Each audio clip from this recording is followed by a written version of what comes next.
Bien, bonjour, j'espère que vous m'entendez bien.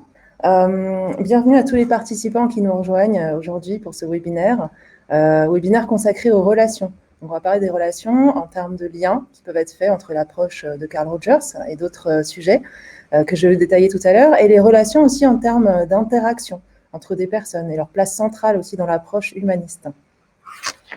Alors, je vois qu'il y a des personnes qui arrivent encore, elles pourront nous rejoindre tout au long du webinaire. Alors, j'ai accès au chat là pour le moment, donc je vois toutes les personnes qui disent bonjour à tous. On est ensemble pour 30 minutes environ, durant laquelle je vais vous exposer le sujet. Je vais garder un temps à la fin pour répondre aux questions. Et ça ne vous empêche pas de poser vos questions directement dans le chat au fur et à mesure. Pendant que je présente, je ne pourrai pas avoir la vue dessus, mais j'irai à la fin et puis on pourra interagir comme ça, si ça vous va. Alors, pour commencer, une petite présentation. Alors, certains me connaissent. Je suis Nathalie Wang. Moi, j'ai découvert l'approche humaniste pendant ma formation de coach professionnel. Donc, cette approche-là, elle a vraiment beaucoup résonné pour moi parce que, principalement dans sa philosophie, je dirais, et aussi dans sa signification profonde, plus que dans le comment. Et aujourd'hui, j'aborde mes activités professionnelles avec ce prisme que j'avais déjà en quelque sorte, mais sans savoir vraiment d'où ça provenait et je n'avais pas porté forcément à conscience ces principes-là. Donc, au niveau professionnel, aujourd'hui, j'exerce dans le domaine de l'accompagnement, donc individuel, que ce soit en coaching, en thérapie, et aussi j'accompagne également des collectifs, donc des entreprises, des équipes, et essentiellement sur des questions transformationnelles. C'est le conseil, la formation, le recrutement, etc. Et initialement, je suis aussi scientifique de formation. Et aujourd'hui, je travaille avec toutes ces casquettes-là, principalement chez SBT Humans Matter, donc c'est une entreprise de design cognitif qui utilise des outils dans les sciences cognitives.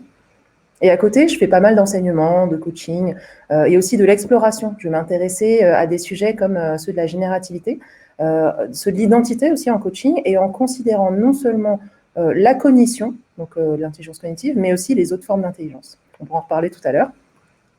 Et il y a quelque chose que j'aime bien faire, c'est créer des liens, montrer la puissance que les interactions peuvent avoir entre les domaines sur nos représentations et sur notre vision du monde. Et aujourd'hui, justement, dans ce webinaire, je vais m'attacher à créer ces liens. Ces liens, quand je titre, vous avez vu le titre tout à l'heure, hein, des relations qui font monde, en fait, je parle de liens. Le temps de cette présentation, on va partir à la croisée de plusieurs mondes. Alors, d'abord, celle de l'approche humaniste, donc de Carl Rogers. Et cette approche-là, elle va transcender de nombreux champs de la relation d'aide, et notamment au niveau du coaching. Donc, on va parler de coaching. On va parler aussi, on va se questionner de savoir en quoi est-ce que les concepts clés de cette approche-là, l'approche rogerienne, peuvent être éclairés des sciences cognitives. Et quel point de vue génératif ça peut induire sur la posture de coach.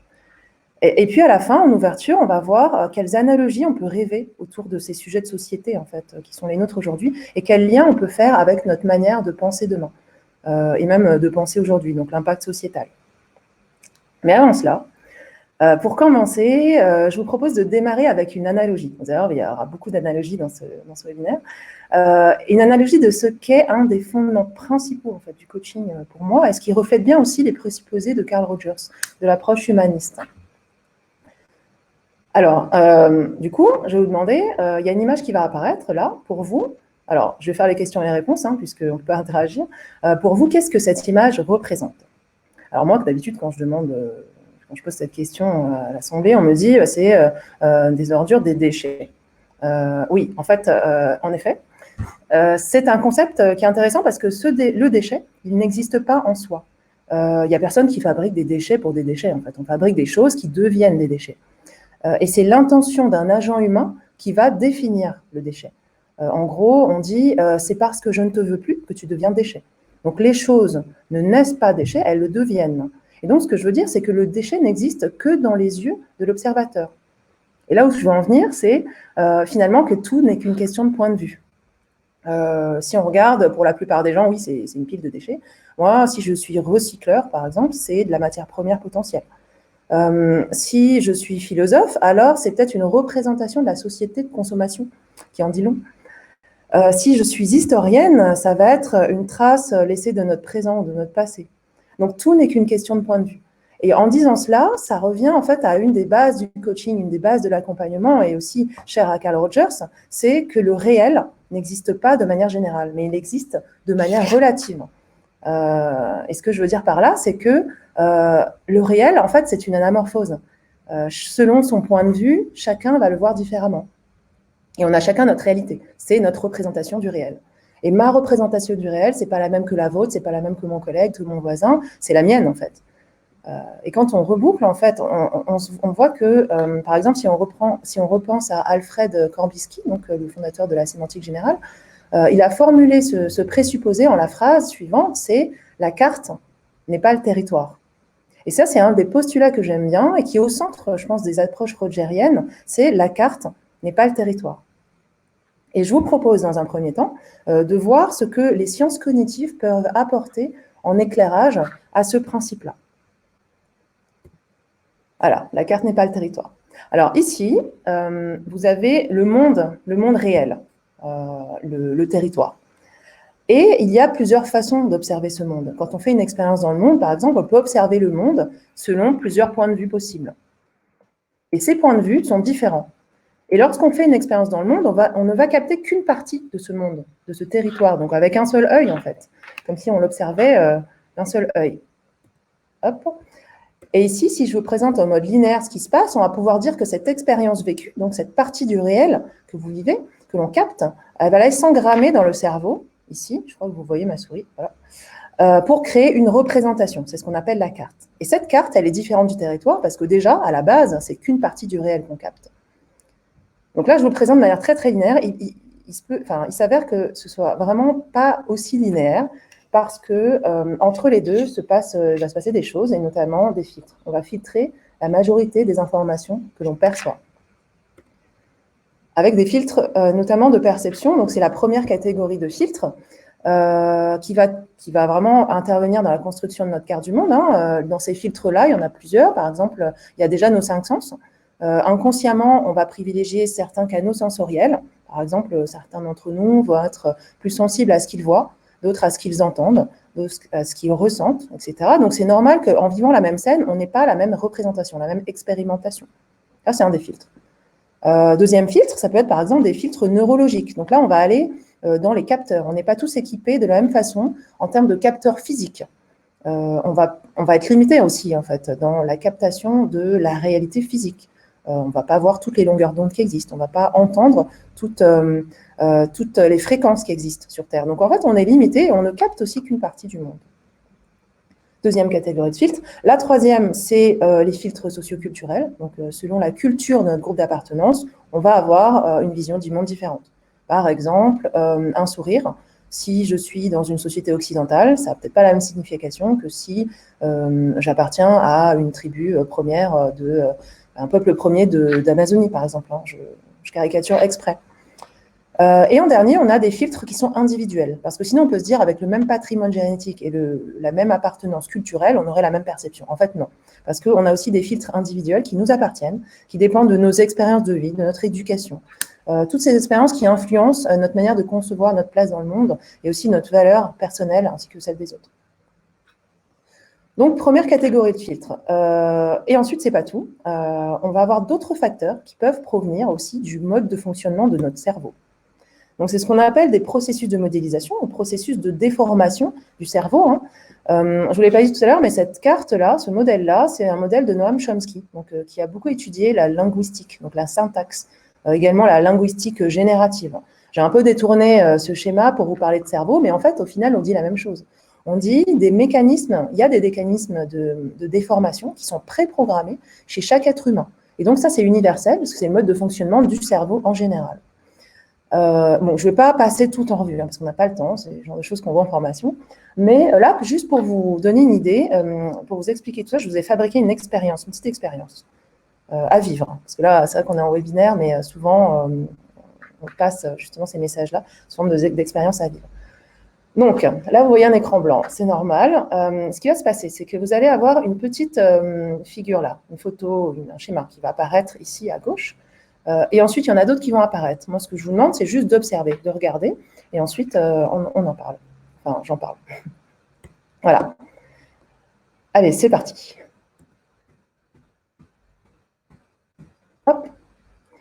Alors là, je ne vous entends pas.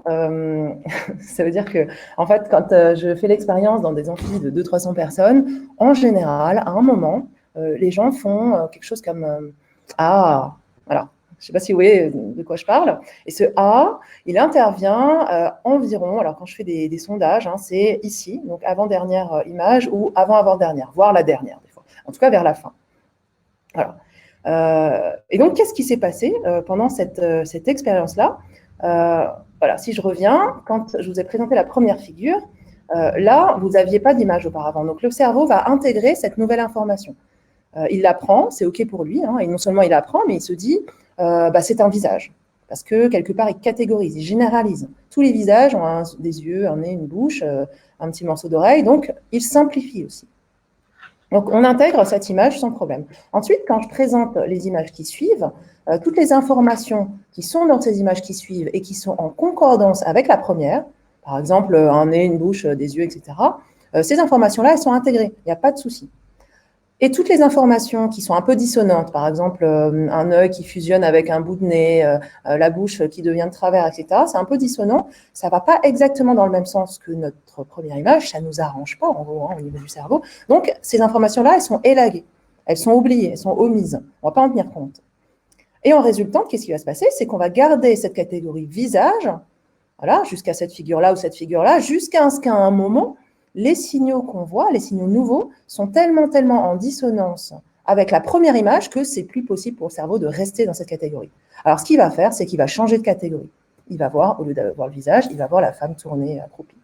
Et c'est le fameux Ah. Donc, c'est là où j'entends le Ah. C'est quand les gens ont perçu, voilà, la femme tournée. Et donc, qu'est-ce que ça veut dire? Ça veut dire que, là, je vous ai montré, hein, avec une petite expérience tout simple, comment est-ce que le cerveau peut catégoriser, simplifier. C'est un visage, et le visage a telle caractéristique. Il généralise, hein, tous les visages sont voilà, comme ci, comme ça. Et ensuite, on oublie les informations qui sont dissonantes par rapport à l'information qu'on a déjà. Donc, il y a plein d'applications, hein, de ces principes-là, notamment à la transformation, au changement, etc. Mais là, au-delà du fonctionnement du cerveau, les effets de ceci, c'est que les choses, on va dire le réel, va différer de la perception qu'on en a. Alors, tandis que les choses, ici, les choses, hein, c'est les schémas que vous voyez, hein, les choses concrètes, elles évoluent finalement de manière graduelle. Il n'y a pas de gap, en fait, qui se crée. C'est graduellement, ça se transforme. Mais la perception des choses qu'on en a, en fait, il y a une forme de résistance au changement. Ce n'est pas vraiment une résistance au changement, mais voilà, on reste scotché sur la première image. Et ça, cette différence-là, elle se joue sur les processus des déformations. Parce que finalement, le cerveau ne voit pas une progression dans la transformation, il voit A, puis il voit B. Alors que là, vous voyez bien que A et B, en réalité, ils coexistent depuis le début. Mais le cerveau, ce n'est pas ce qu'il voit. Voilà, ça, c'était pour vous parler des processus de modélisation ou de déformation. Il y en a pas mal. Hein. Les généralités sont celles-là. Il y a un autre processus dont je ne vais pas du tout parler, mais juste l'évoquer pour dire que quand même ça existe. Ce sont les biais cognitifs. Donc les biais cognitifs, c'est une sorte de distorsion dans le traitement cognitif de l'information. On va avoir une déviation systématique de la pensée logique et rationnelle par rapport à la réalité. Les biais cognitifs, il y en a à peu près 200, hein, puis ça change tout le temps, tous les jours, entre guillemets. Hein. Donc, je ne vais pas vous les présenter, mais il faut savoir qu'ils sont là et qu'ils existent et qu'ils font partie, justement, de cette distorsion qu'on a dans ces processus. Donc, tous ces processus dont je viens de parler, hein, ça va créer des représentations, des métaprogrammes, ce qu'on appelle des métaprogrammes dans le cerveau qui vont driver nos perceptions. Et donc, vous voyez bien que la carte n'est pas le territoire, hein, ça passe par une partie du réel, des fils, des processus, et à un moment, on se fait une carte. Et on peut se dire, mais en fait, tout ça, si ça reste dans notre cerveau, à la limite, c'est notre affaire. On a tous des cartes différentes. On limite un peu l'impact. Mais sauf qu'il y a un autre processus de déformation encore, mais qui est lié au fait que l'homme est un animal social. C'est un animal social, donc ça veut dire qu'il vit avec les autres. Et quand il vit avec les autres, la caractéristique, c'est de communiquer avec les autres. Donc quand on communique, on va communiquer soit en mode digital, soit en mode analogique. C'est-à-dire soit avec des mots, soit avec du non-verbal ou du paraverbal. Et quand une personne tente de communiquer son expérience du monde, donc sa carte, que se passe-t-il, selon vous? Eh bien, notre interlocuteur, il va prendre comme input, non pas l'expérience du monde, mais le verbal et le paraverbal, la communication.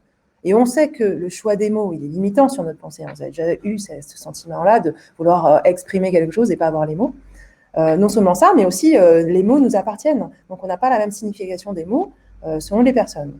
Donc, il y a une déformation possible rien que par le choix des mots. Et pas que les mots, en fait. Il y a des interprétations qui viennent du paraverbal et du non-verbal. Et on sait que ce n'est pas explicite du tout.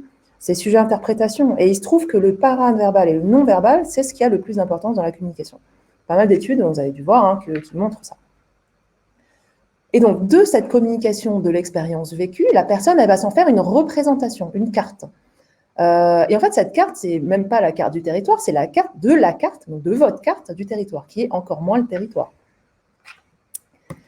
Donc, ce que je veux vous dire par là, c'est que finalement, les processus ou les problématiques relationnelles qu'on rencontre, elles proviennent le plus souvent d'une confusion que nous faisons entre la carte et le territoire, mais aussi entre notre carte et la carte des autres. Et la carte du monde, notre carte du monde va influencer nos perceptions et souvent, ça va nous limiter. C'est aussi ce qu'on appelle des croyances. Ça peut être des croyances limitantes, des croyances aidantes, mais c'est notre représentation. Et l'importance en coaching, c'est justement d'aider à en prendre conscience. Et le coach, il est là pour accompagner, pour aider à cela. Et ça suppose une posture. Et là, je reviens sur Carl Rogers, enfin, j'arrive sur Carl Rogers, sur la posture de coach. Donc, Rogers, il nous dit que si on considère ce présupposé, la carte n'est pas le territoire, on ne peut pas appliquer la méthode rationnelle. La méthode rationnelle, elle est impossible, parce que si chacun a sa carte du monde, la méthode rationnelle, c'est une illusion. C'est-à-dire qu'on ne peut pas dire à quelqu'un, bah, c'est comme ça, tu devrais faire comme ça. Ah non, parce que c'est notre carte.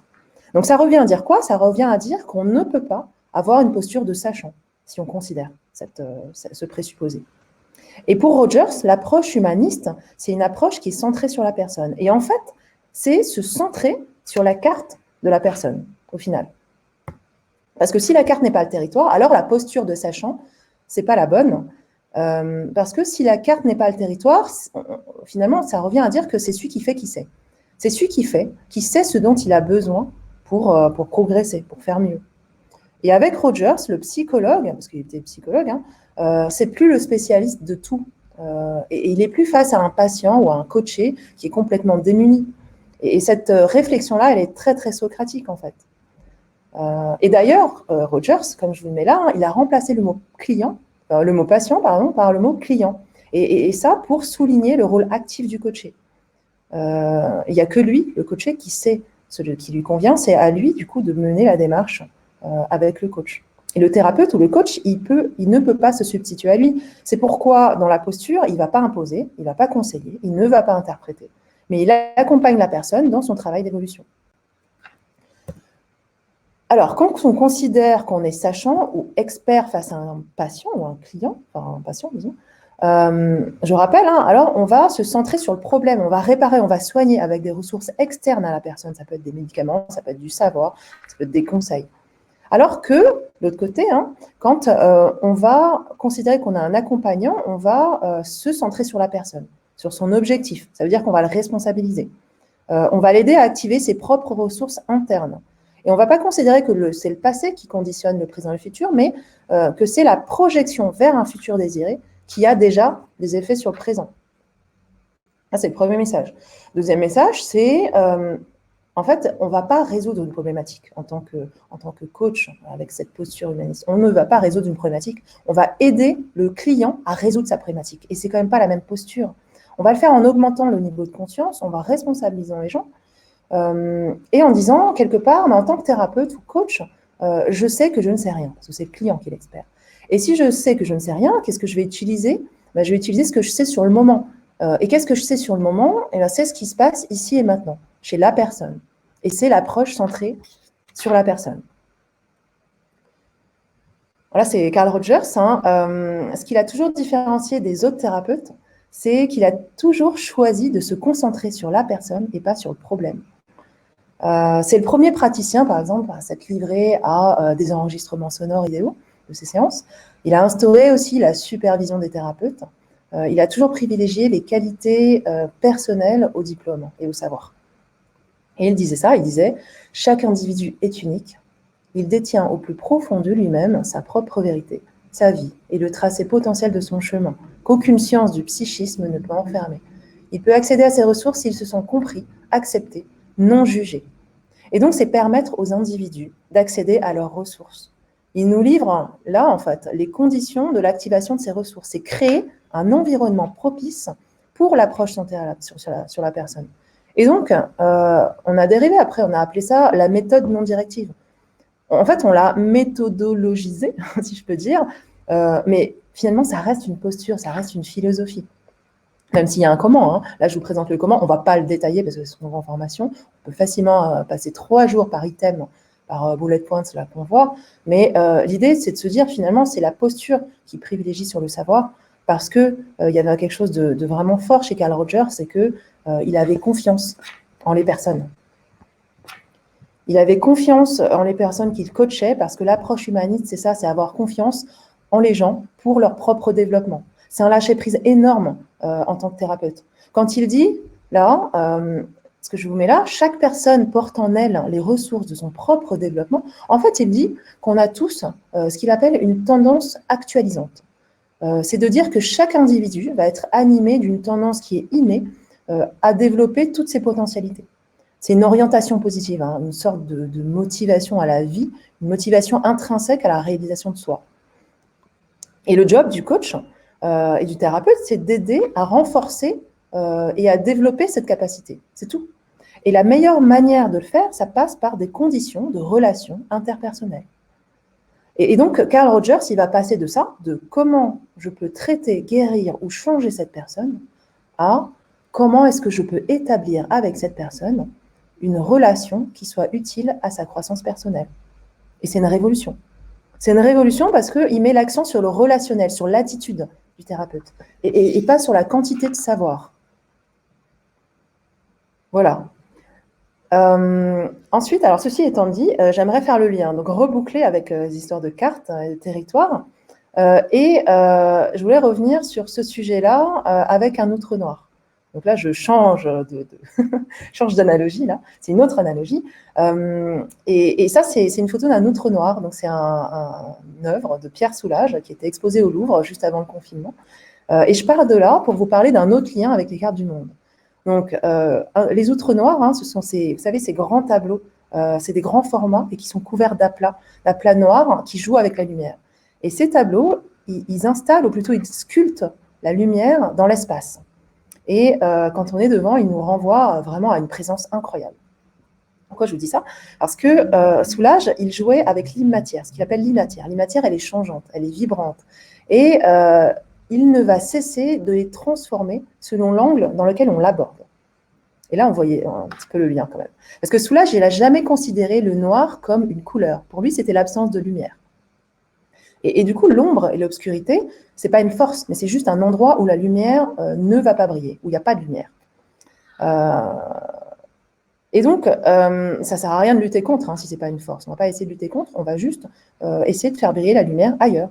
Et donc, pour la faire briller, il suffit de se déplacer. Donc, sur le trou noir, hein, il joue avec ça, Pierre Soulages, quand on se déplace autour, donc physiquement, on change de place, donc quelque part, on change de point de vue, on se déplace dans l'espace, et la lumière va éclairer d'autres zones du tableau, des zones qui étaient dans l'obscurité, en fait. Et ces zones-là vont se laisser révéler. Et si on se dit que dans la lumière, on a notre plein potentiel, et que ce plein potentiel est accessible, et que tout ce qui est symptômes, comportements problématiques, etc., sont plutôt dans l'obscurité, ici, la question qui va se poser, c'est, en tant que coach, hein, c'est qu'est-ce qui fait obstacle à la lumière? C'est pas comment lutter contre, en fait. Et comment est-ce qu'on peut obtenir de la lumière là où on en a besoin? Et la réponse, elle est dans cet outre noir, en fait. Parce que elle est dans, en changeant de point de vue. Changer de point de vue sur nous-mêmes. S'observer d'une autre manière. Créer de la lumière ailleurs. Et selon les sciences cognitives, quand on les applique à l'accompagnement, l'obscurité ou l'ombre, là, elle vient d'une carte étroite du monde, ou de quelque chose qui va interférer avec la lumière. Ça va être les biais cognitifs, mais pas que. Et la transformation, elle vient d'où? Elle va venir de l'ouverture et de l'élargissement de cette carte du monde de la personne. Elle ne va pas venir de la lutte, en fait, avec les présupposés ou la lutte avec les comportements problématiques. En fait, ça va être l'acceptation, la découverte, la transformation de ce qui fait obstacle à la lumière. Et selon les neurosciences, ces obstacles vont venir des croyances limitantes ou de ce qu'on appelle les virus de la pensée dans notre carte du monde. Et donc, plus que de résoudre techniquement une problématique, l'approche que l'on conduit va amener la personne à challenger sa carte du monde pour aller éclairer les zones d'ombre. Donc, je vois l'heure qui tourne. Pour finir, avant de conclure, j'aimerais juste proposer des ouvertures. Des ouvertures parce que Carl Rogers, il est hyper actuel en fait. Des ouvertures sur comment est-ce qu'on peut considérer cette approche humaniste ou rogerienne au niveau sociétal, plus large.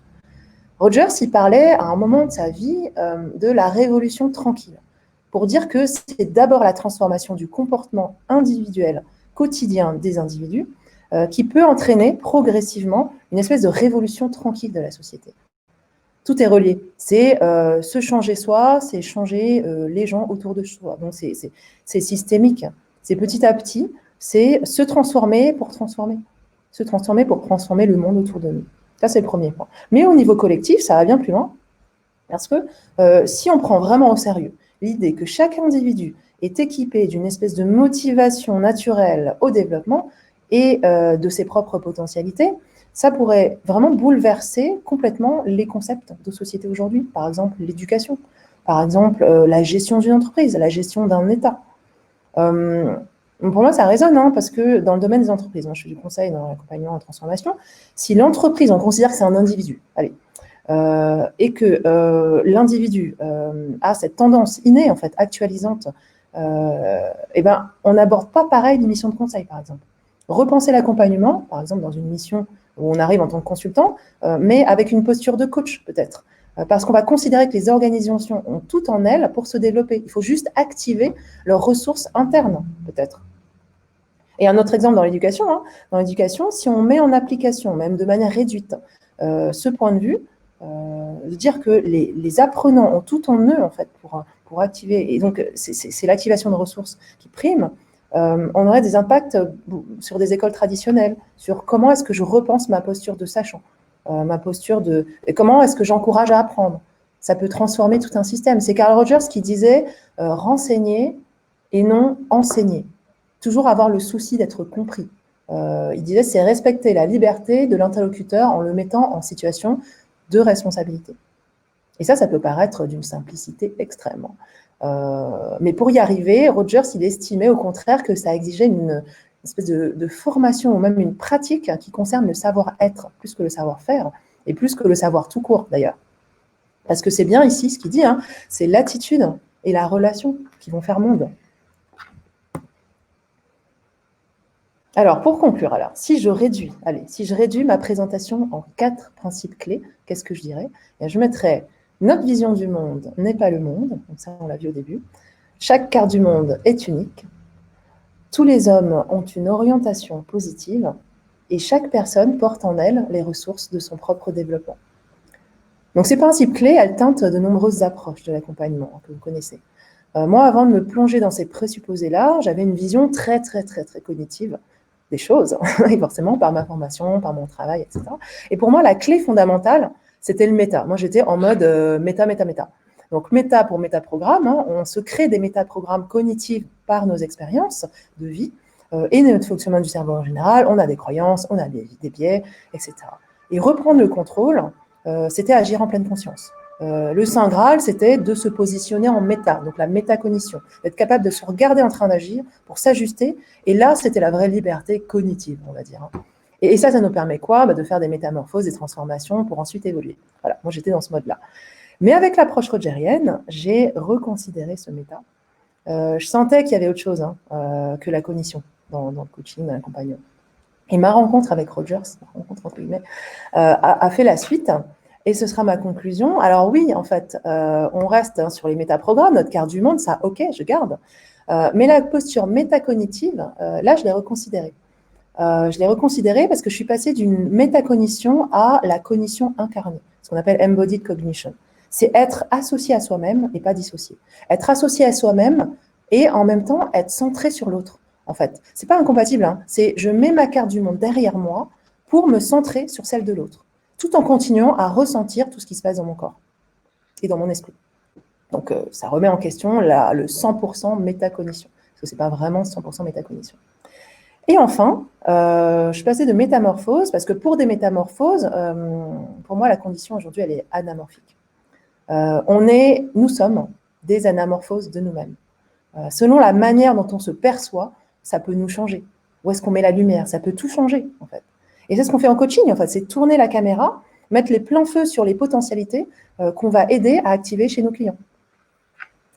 Et donc voilà, alors là je me rends compte en même temps qu'on a commencé par l'anamorphose, on termine par l'anamorphose, donc la boucle est bouclée, l'anamorphose de nous-mêmes. Voilà pour ce webinaire. Voilà, je vois que c'est 30 minutes, c'est parfait. Il nous reste un peu de temps, il nous reste 10 minutes. Je peux répondre à vos questions si vous en avez. Mettez-les dans le chat. Alors là, je ne vois pas le chat. Ah si, ça y est, ça vient. Principe de la PNL également, oui, en effet. Alors, les principes de la PNL, il y a beaucoup de sciences cognitives dedans, hein, comme le dit le nom, hein, programmation neurolinguistique. Et c'est intéressant de voir les liens avec Carl Rogers. C'est vrai qu'on en parle, il n'est pas très connu en France, mais ouais, l'approche va teinter beaucoup d'approches de coaching, d'accompagnement, des outils. Voilà. Donc, alors, je remonte le fil, pour savoir si vous avez posé des questions au fur et à mesure, n'hésitez pas. Hein. C'est une œuvre d'art contemporaine provocante. Alors j'imagine que c'était le début. Oui, en fait, c'était une œuvre d'art contemporaine, c'était exposé dans un musée. Il y avait une projection, voilà, pour nous dire que tout n'était qu'une question de point de vue. Et le déchet, bah, c'est nous qui décidons que c'est un déchet ou pas. Donc, voilà, alors je redescends. Alors, parfois ça se coupe, donc là je ne vois pas tout.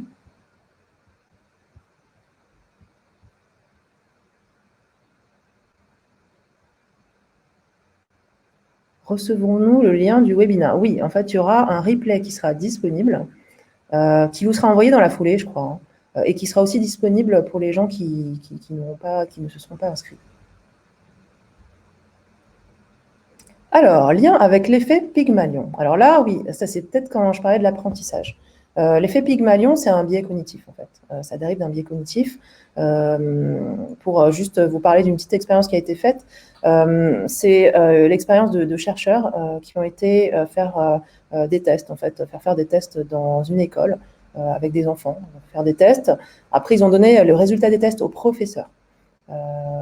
Donc les enfants qui étaient bons, hein, ils avaient de bons résultats, les enfants qui avaient raté le texte, ils n'avaient pas de bons résultats. Sauf qu'avant de le donner aux professeurs, ils ont changé les prénoms des enfants, ils ont changé les noms.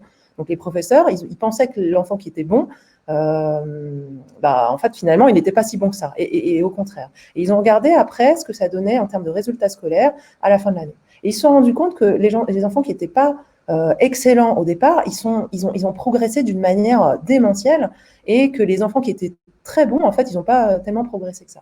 Et la conclusion de tout ça, c'est finalement un biais cognitif, c'est de dire, quand on pense que les choses sont comme ci ou comme ça, on agit et on a une attitude face à ces personnes qui va être en conséquence.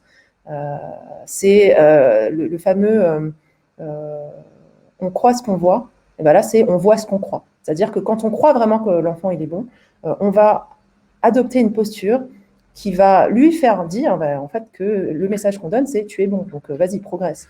Et donc ça, c'est quelque chose qui a lieu dans l'éducation, mais aussi dans les formations, et aussi dans toutes nos interactions. Hein. Ce sont nos croyances, finalement, qui nous font voir la réalité. On passe de on croit ce qu'on voit à on voit ce qu'on croit, en fait. C'est ça. Alors, est-ce possible d'appliquer cette méthode en coaching d'équipe pour faire évoluer les comportements collectifs? Oui, effectivement. Alors moi, c'est ce que je disais à la fin. Hein. Quand on considère un individu, l'individu, c'est une entité, en fait. Et l'entité, elle peut être personne, donc individu, ou bien équipe. Si on considère que l'individu, c'est l'équipe, on peut très bien lui faire changer de point de vue sur lui-même.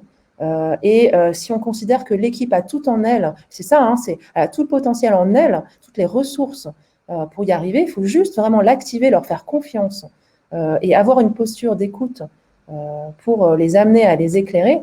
On peut très bien arriver avec cette méthode en coaching d'équipe, effectivement. Comment faire évoluer les comportements collectifs? C'est ça, hein, moi j'avais un manager, c'était la semaine dernière en coaching, il arrivait avec un sujet, c'était moi, mon objectif c'est j'aimerais que mon équipe soit engagée. Ok. Donc déjà, objectif non sous contrôle, déjà que les personnes soient engagées. Mais engagé, ça veut dire quoi? Et là, bon, on va challenger finalement sa carte du monde. Engagé, ça veut dire quoi? Est-ce que ça veut dire la même chose que engagé pour le récepteur, donc la personne qui reçoit le message? Donc on va essayer de challenger tout ça. Et on peut faire évoluer le comportement collectif que si chacun est aligné. Moi, je dis souvent, il n'y a pas d'engagement, hein. Tout est une question d'alignement. Si on est aligné, en fait, l'engagement, il arrive. On ne peut pas espérer un raz-de-marée d'engagement collectif si chaque personne n'est pas alignée avec ses aspirations profondes. Bon, ça n'engage que moi, hein, ce que je vous dis là. Mais quand on considère Carl Rogers, c'est un peu ça aussi. C'est d'aller chercher en fait, comment on est congruent en nous-mêmes. Hein, c'est la congruence, un des principes de l'approche centrée sur la personne, notre congruence personnelle, qui va ensuite créer un raz-de-marée collectif. Merci pour tous vos messages. Moi, ça me fait vraiment très plaisir. Merci, merci. Hypothèse de base, mon client, c'est mon champion. Bah oui, c'est ça, c'est considérer la personne. Avoir ce qu'on appelle la considération positive inconditionnelle. Quoi qu'il fasse, le client, la personne, elle a une intention positive derrière, pour elle. Donc du coup, c'est d'aller chercher cette intention positive. La compréhension empathique aussi, et le dernier, parce que je vous fais les trois, du coup, hein, la congruence dont on parlait et l'authenticité. Donc, être authentique, ça veut dire être congruent, être aligné entre ce qu'on pense, donc nos pensées, nos émotions et nos comportements. Donc, jouer un jeu transparent, quoi. Alors, pensez-vous que le coaching soit accessible aux enfants, adolescents, jeunes adultes, sans parler de coaching scolaire? Alors moi, je fais du coaching scolaire sans parler de coaching scolaire. En fait, c'est de l'accompagnement. On va, par un processus de questionnement, ce que j'appelle un questionnement génératif, aller chercher parce que leur objectif. Alors, par coaching scolaire, moi, je fais surtout du coaching d'orientation, c'est-à-dire aider les jeunes adultes ou les adolescents à trouver leur voie. Mais moi, la demande en général que j'ai, des parents ou des associations avec lesquelles je travaille, c'est aidez-le, en fait, ou aidez-moi à trouver un métier. Mais en fait, c'est pas ça que je fais. Ok, je vais t'aider à trouver un métier, mais en fait, dans le questionnement, c'est aider à trouver quelle est sa colonne vertébrale. Qu'est-ce qui nous anime, en fait, au plus profond de soi-même? Et moi, je le fais par rapport à des verbes. Je leur dis, trouvez vos verbes. Qu'est-ce que c'est vos verbes? Bon, par exemple, mes verbes, c'est créer, c'est apprendre, c'est aider, c'est relier. C'est ceux qui ont reçu en fait la newsletter qui annonçait ma nomination en tant que présidente. Là, je vous ai mis mes verbes. C'est les chantiers, en fait, c'est mes verbes. Et donc, c'est ça qui m'anime. Et quoi que je fasse, je vais toujours retourner autour. Et finalement, quoi que la personne ou que l'adolescent fasse comme métier, il va toujours tourner autour de ses verbes. Donc, le coaching, moi, c'est comme ça que je l'aborde, en coaching scolaire. C'est pas faire les devoirs avec l'enfant, là. C'est vraiment aller l'aider à s'orienter. Après, il y a aussi du coaching, apprendre, ça s'apprend. Moi, je l'appelle comme ça. Le coaching apprendre, ça s'apprend, c'est comment est-ce que je vais aider l'enfant ou l'adolescent ou l'adulte à établir une stratégie d'apprentissage. Voilà. Donc là, je vais beaucoup m'appuyer sur les modèles comme le TOT, comme tout ce qui vient de la PNL aussi pour aller sur les différentes... les différents canaux. Comment est-ce que la personne va apprendre au mieux et comment est-ce qu'on a modélisé l'apprentissage des enfants qui arrivaient à apprendre au sens de l'école. Alors, face à l'homéostasie de certaines entreprises, comment approcher Review? L'approche humaniste pour faire bouger les lignes. Alors là, on considère l'approche systémique quand on parle d'homéostasie, c'est-à-dire que là, tout à l'heure, quand je disais il n'y a pas de résistance au changement, en fait, c'est ça. C'est qu'il n'y a pas de résistance au changement, il y a juste une homéostasie. L'homéostasie, c'est quoi? C'est un système qui boucle, qui tourne et qui est ancré, en fait, et qui reste comme ça. Et quand on essaye de le perturber, quand la perturbation est minime, entre guillemets, le système, qu'est-ce qu'il va faire? C'est qu'il va revenir à son état antérieur. C'est une espèce de ce qu'on appelle la résilience. C'est comme quand on tord un métal, il revient. C'est pas parce qu'il veut revenir, c'est parce que c'est juste une résilience.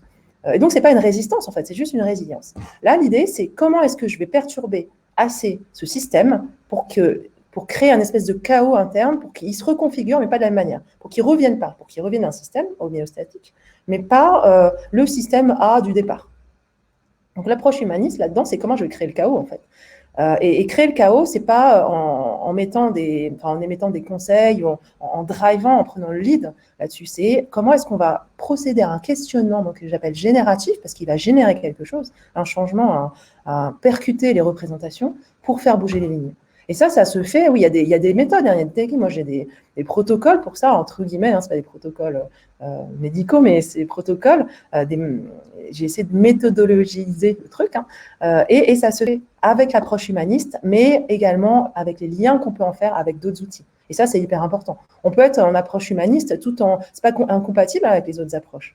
Mais l'approche humaniste, c'est une philosophie. Si on applique la philosophie avec d'autres outils, c'est complètement compatible. C'est juste la manière dont on va le faire. Travailler à la confiance, c'est la clé, je suis d'accord. Passionnant, merci. Je vois qu'il n'y a plus de questions. Alors, s'il y en avait une que j'avais loupée, je m'excuse d'avance. Mais normalement, je crois que j'ai tout fait. Pouvez-vous définir l'anamorphose? Alors, une anamorphose, c'est un objet anamorphique. En fait, c'est un objet qu'on peut voir différemment selon notre point de vue. Si vous tapez anamorphose dans Google, vous avez des œuvres d'art, par exemple, qu'on voit d'une certaine manière, et quand on se déplace, on voit d'une autre manière. Par exemple, les mobiles en fil de fer de Picasso et alors je ne sais plus le nom de l'autre artiste. Sinon, il y a des espèces de formes qu'on voit quand on est dans cette position, et quand on tourne, on se met comme ça, on voit une autre forme. Ça devient autre chose. Et c'est ça une anamorphose. C'est en changeant notre point de vue, on voit différentes choses. Mais la chose en elle-même, et ça c'est hyper important à comprendre, c'est que la chose en elle-même, elle ne bouge pas. Elle reste la même. C'est juste notre point de vue qui diffère. Et on voit, voilà, Calder. Merci beaucoup, Chris. Picasso, Calder. Donc, les mobiles de Calder, c'est une anamorphose. À un moment, en fait, on s'approche et on voit apparaître une forme qu'on peut reconnaître. Et puis, quand on change de point de vue, la forme, soit elle disparaît, soit elle devient autre chose. Mais la chose en elle-même, le mobile, il ne change pas. En fait, il reste le même. Et quand on dit qu'on est des anamorphoses de nous-mêmes, c'est ça. Si on change notre point de vue sur nous-mêmes, on va voir autre chose, mais nous-mêmes, on ne change pas. En fait.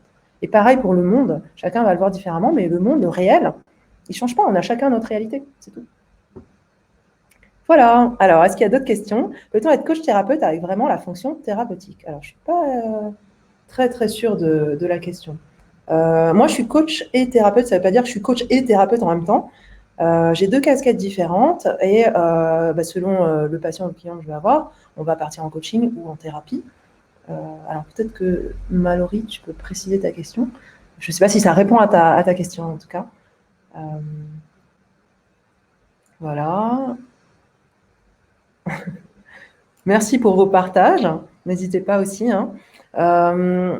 Moi, je pense qu'on va clôturer, sinon je vais recevoir un petit SMS d'Alexandra. Moi, j'ai été ravie d'animer ce webinaire. S'il y a d'autres questions, vous pouvez me joindre. Vous pouvez joindre l'IFOD, vous pouvez me joindre aussi, rester en relation, du coup, sur LinkedIn. Moi, j'étais ravie d'animer ce webinaire. Je remercie l'IFOD pour avoir rendu cela possible. Je vous dis à très vite, sûrement pour d'autres sujets, et notamment avec les alumni. Donc, je viens de prendre la présidence il y a 2 jours, officiellement. On va faire plein de choses. Donc, suivez-nous. Suivez-nous sur LinkedIn. Regardez les newsletters qu'on va vous envoyer. Et je vous dis à très vite pour d'autres sujets passionnants. Voilà. Au revoir.